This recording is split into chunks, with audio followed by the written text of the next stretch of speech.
Pnnhs News TV for breaking news. And for our local news, Pag-Oring Nuevo Elementary School is now busy in preparation for joining in civic parade in this coming Libmanan Town Fiesta. Their teachers and coordinator are very supportive. Live reporting, Vivian Baraja. Vivian?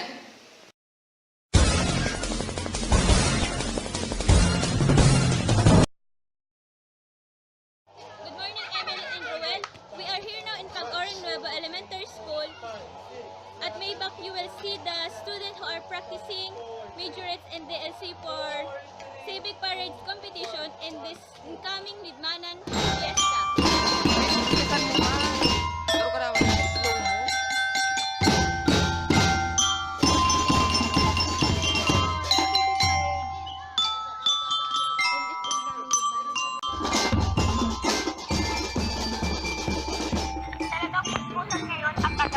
Pag-Oring Nuevo Elementary School para sa gaganaping civic parade sa darating na piyesta sa Libmanan. Hindi alintana ang sikat ng araw upang pag-ibayos nila ang kanilang pagkikisay. Ayon sa kanilang cultural coordinator na si Pia Lacson, maganda at masaya daw ang performance ng mga bata.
Ay sulit naman dahil may naiuuwi silang award.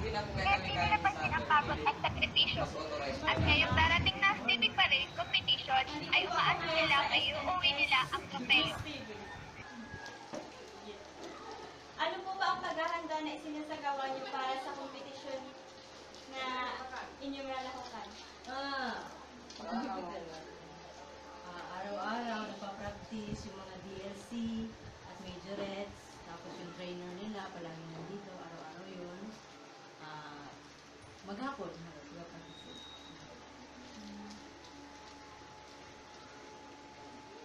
Ilan po bang mag-aaral ng Pag-Oring Nuevo Elementary School na lalahok sa kompetisyon na ito?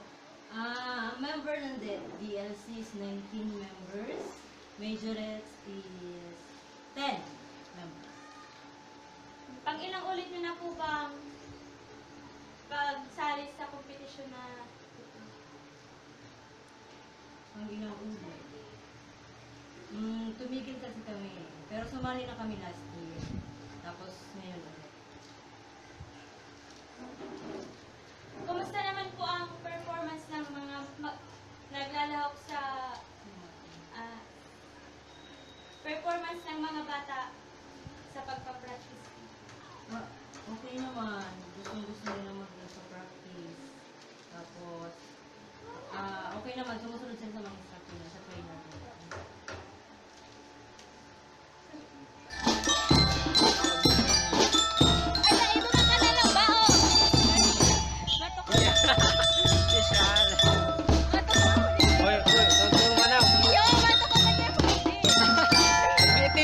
At may back nga niya at may back.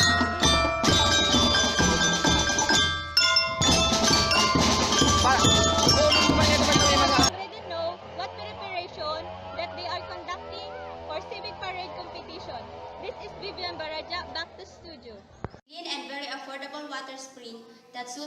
budget. Pasyalan natin sa ating #adventure goal.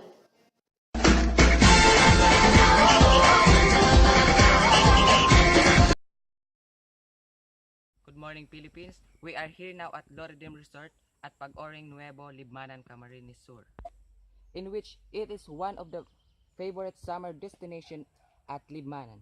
This water spring is different because of the clean and fresh air in water that you only experience here at Loredim Resort.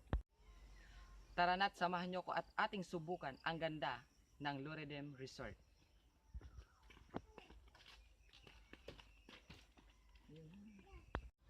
Talaga namang masasabing malinis at presko ang tubig dito dahil ito ay napapaligiran ng mga napakarami at luntiang puno.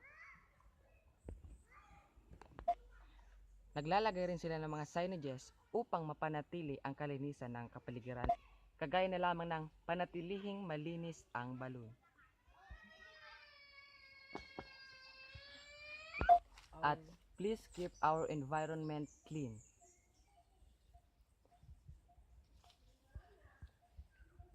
Kailan po ba nagsimula ang Loredim Resort? Itong March 2017 lang. Paano po ba na-discover ang magandang resort na ito? Nung may mga naliligo dito mga bata, syempre naengganyo yung iba. Kaya ito, nakilala tong resort na to. Magkano naman po ang entrance? 10 piso lang. Ang So, cottage, mura lang po. Ang cottage naman 200. po, 200 po per cottage. Oh. Tapos, sa tingin nyo po ba, mga ilang turista po o naliligo po dito ang sa araw-araw po? Siguro umaabot ng Ang estimated daan, mahigit. 100. Ganun. May mga kung mapapansin nyo ay talaga namang napakalinis at napakalinaw ng tubig dito. At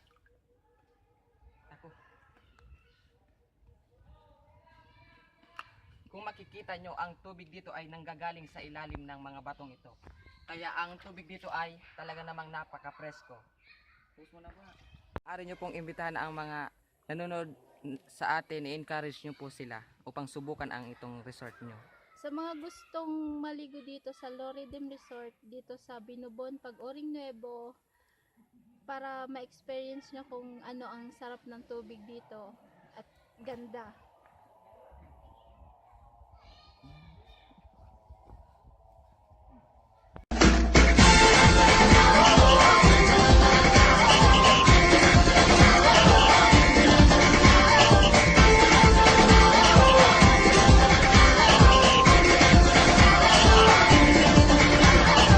Minsa'y natuwa ang may likha, 7,000 pulo ang ginawa.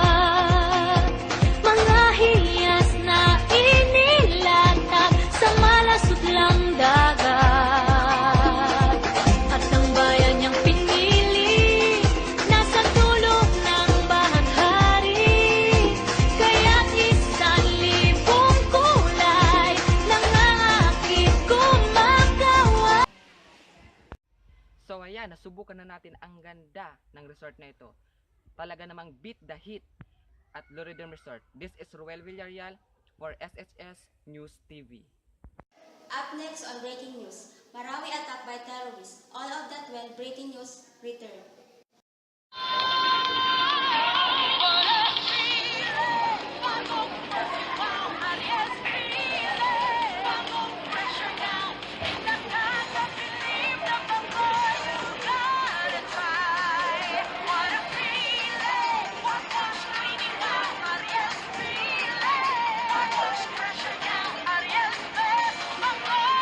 Downey's long-lasting perfume, now in Ariel's best bango ever.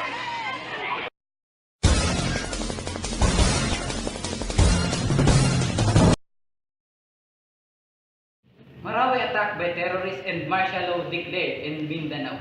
President Rodrigo Duterte declared martial law and rule Mindanao to control the terrorist attack. On May 23, 2017, the government launched a military and law enforcement operation in Marawi City, Lanao del Sur, with the objective of capturing a leader of the Abu Sayyaf group after The receiving reports that the leader planned to meet with another Islamic militant group.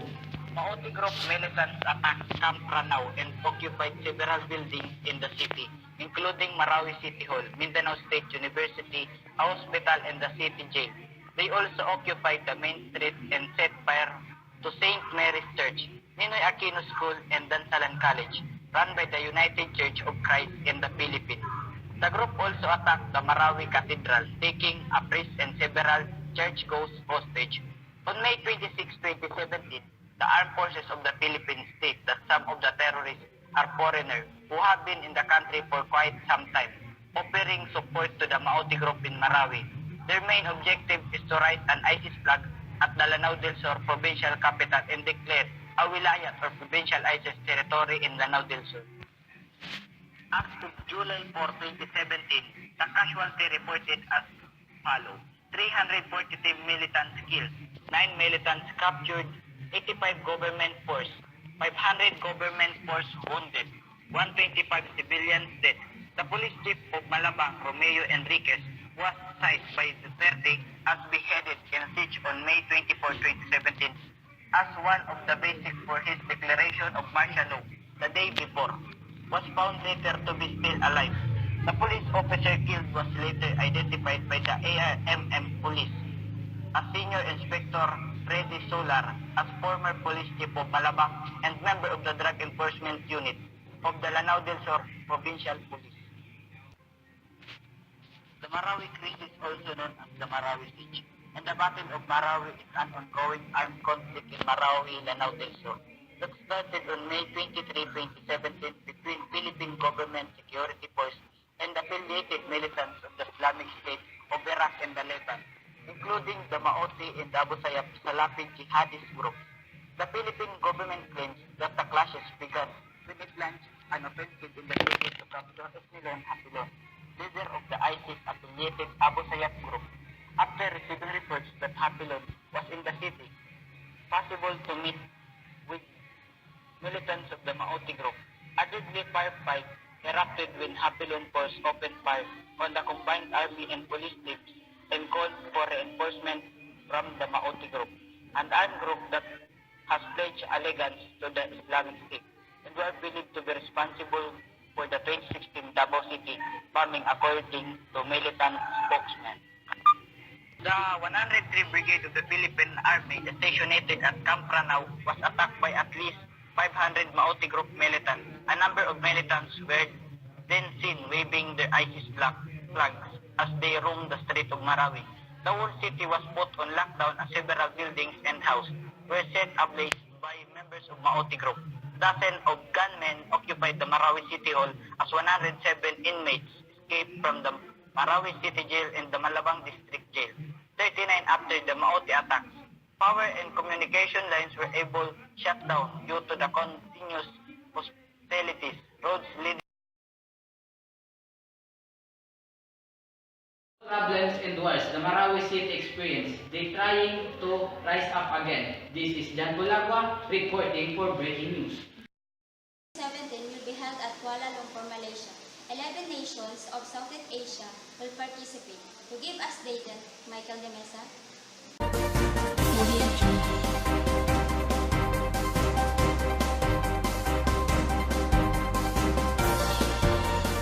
The 2017 Southeast Asian Games, officially known as the 29 Southeast Asian Game and commonly known as Kuala Lumpur 2017, is a Southeast Asian multi-sports event that will take place in Kuala Lumpur, Malaysia from 19 to 30 August 2017 with 405 events and 38 sports to be featured in the Games.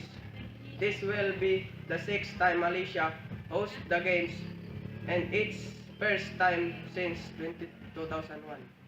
It also hosts the 1965 Games, 1971 Games, 1977 Games, and the 1988 Games. As their SEA Games tradition, hosting duties are rotated among the SEA Games Federation member countries. Each country is assigned a year to host but may choose to do so or not.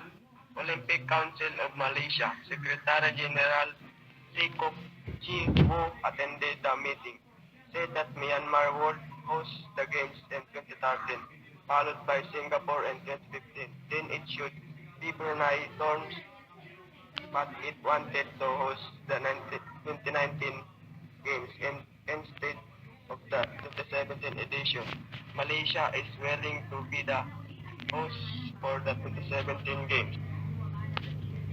Venues in Bukit Halil National Sport Complex were upgraded while a new velodrome costed MYR 80 million was built in Nilay Negeri, Simbilan to host track cycling events and was completed on late March 2017 and opened on 26 May 2017.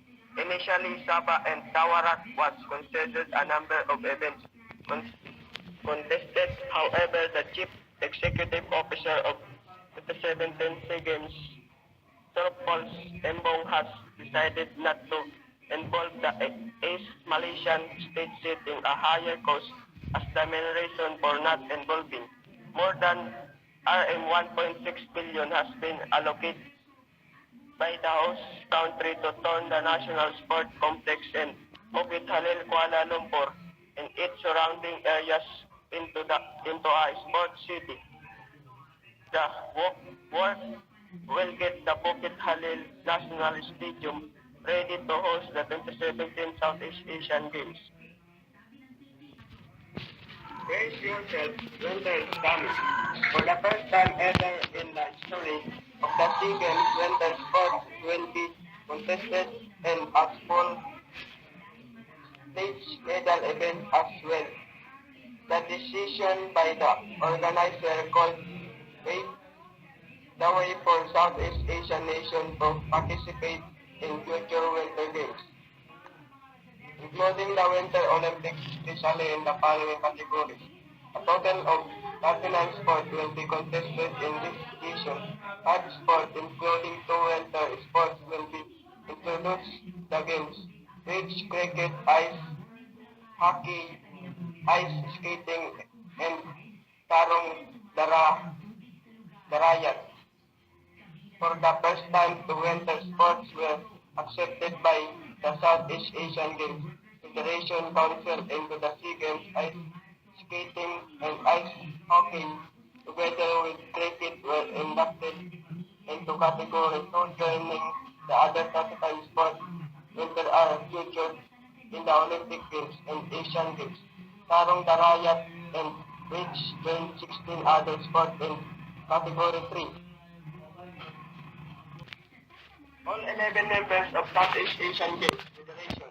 Below is a list of all the participating nations: Brunei, Cambodia, Indonesia, Laos, Malaysia, Myanmar, Philippines, Singapore, Thailand, Timor-Leste, Vietnam. All 11 members of the Southeast Asian Games Federation will participate in this year's event with a total of 38 sports being contested alongside mainstay traditional sports like athletics. This year's games will include several new sports as well, some of which are literally called in the race set.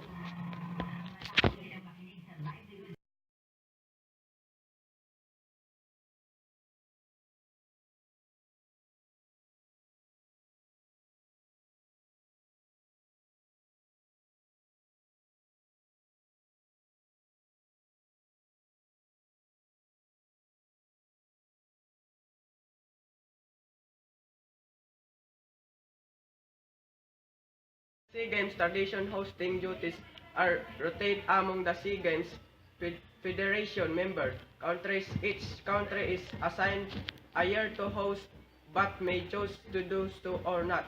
This is Michael De Mesa, breaking news.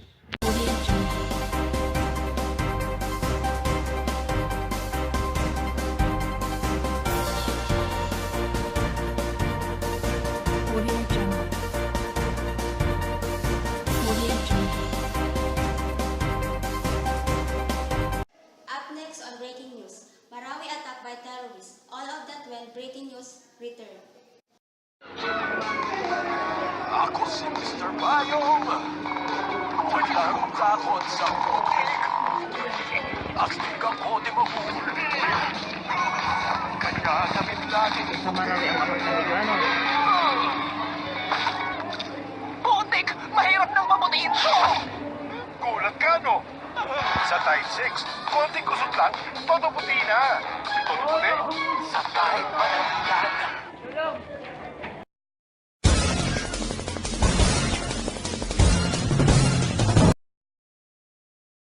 Philippines, the guessing game is over. It's official that Liza Soberano is a new Darna. Here is the showbiz report.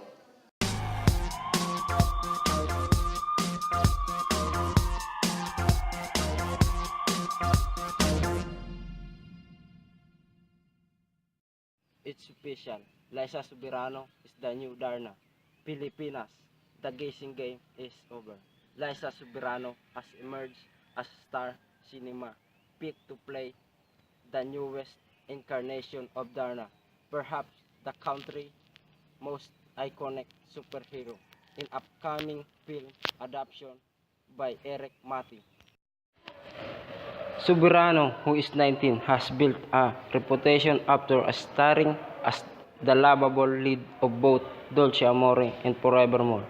Over the past 3 years, with on-screen partner Enrique Hill, she made her acting debut in 2011 and has also appeared in other hit shows like 2013 Got to Believe.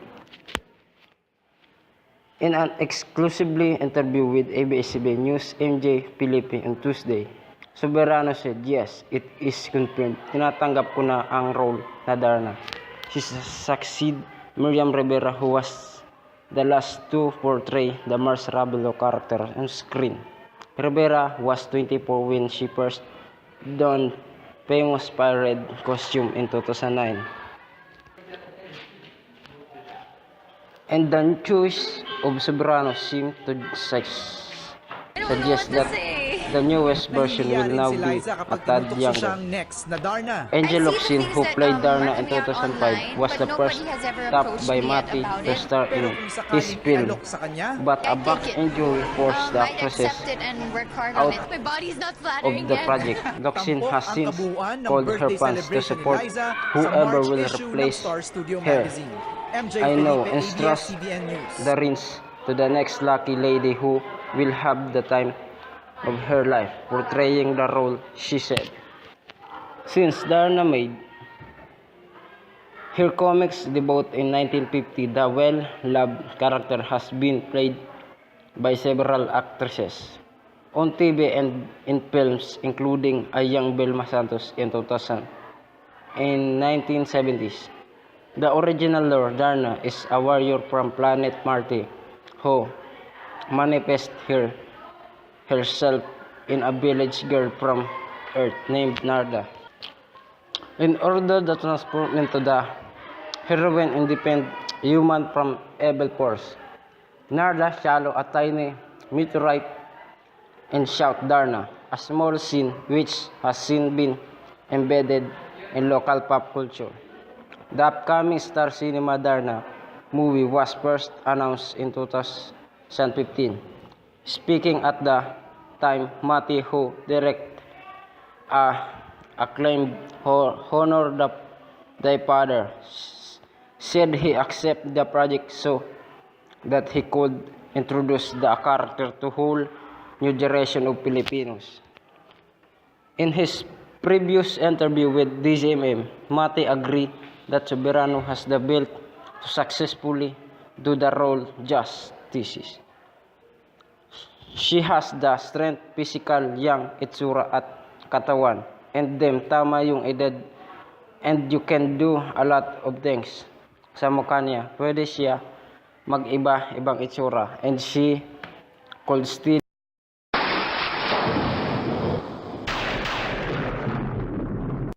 know that Liza is officially new Darna.